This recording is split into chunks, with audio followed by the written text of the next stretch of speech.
ज्यादा हाथियों और 184 लोगों को मारने का आरोप। दशकों तक चला राज, 20 साल तक तलाश और 100 करोड़ रुपए का खर्च।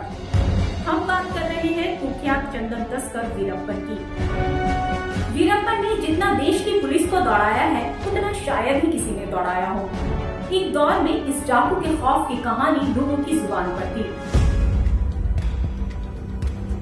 लगभग 30 सालों तक वीरप्पन का खौफ कर्नाटक, केरल और तमिलनाडु में रहा, जिसने राजनीति, पुलिस और जंगल को इतनी कहानियां दी कि जब वीरप्पन के ऊपर फिल्म आई तो लोगों ने कह दिया कि इसमें वो बात नहीं है। अब एक बार फिर उसकी कहानी को पर्दे पर दिखाया जा रहा है, लेकिन इस बार फिल्म नहीं बल्कि OTT पर सीरीज के जरिए। OTT प्लेटफॉर्म नेटफ्लिक्स पर द हंट ऑफ वीरप्पन नाम की सीरीज आ चुकी है। ये सीरीज 4 अगस्त को रिलीज हुई है। अब ये सीरीज वीरप्पन की कहानी, हकीकत और उसकी क्रूरता को बयां कर पाएगी या नहीं, ये तो सीरीज देखने के बाद ही आपको पता चलेगा। लेकिन वीरप्पन की असली जिंदगी से जुड़े खौफनाक किस्से हम आपको सुनाते हैं। 18 जनवरी 1952 को जन्मे वीरप्पन के बारे में कहा जाता है कि उसने 17 साल की उम्र में पहली बार हाथी का शिकार किया था। वीरप्पन को मारने वाले पुलिस अधिकारी और गृह मंत्रालय के वरिष्ठ सुरक्षा सलाहकार रह चुके के विजय कुमार अपनी किताब वीरप्पन चेंजिंग द ब्रिगांड में उसके जन्म से लेकर उसकी मौत तक के बारे में बताया गया है। वीरप्पन का पूरा नाम कोसमुनिसामी वीरप्पन गौंडर था।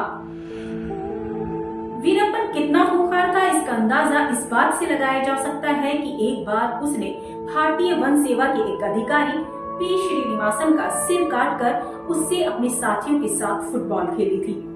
ये वही श्रीनिवासन थे जिन्होंने वीरप्पन को पहली बार गिरफ्तार किया था। उसकी क्रूरता का आलम ये था कि अपने आप को बचाने के लिए उसने अपनी नवजात बेटी की बलि चढ़ा दी थी।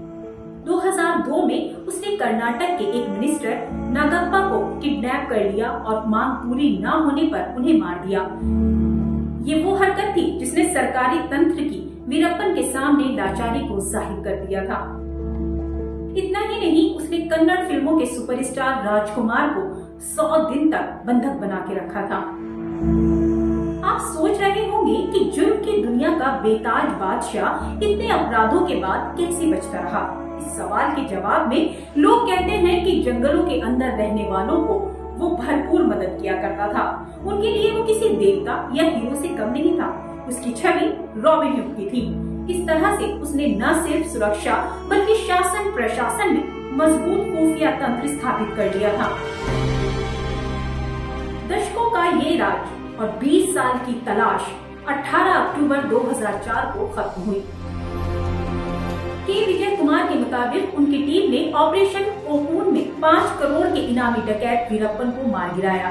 के विजय कुमार के मुताबिक जिस एम्बुलेंस में अपनी आंख का इलाज कराने के लिए वीरप्पन एम्बुलेंस में जा रहा था, उस पर कुल 338 राउंड गोलियां चलाई गयी। लेकिन हैरानी की बात यह है कि उसे सिर्फ 2 गोलियां लगी।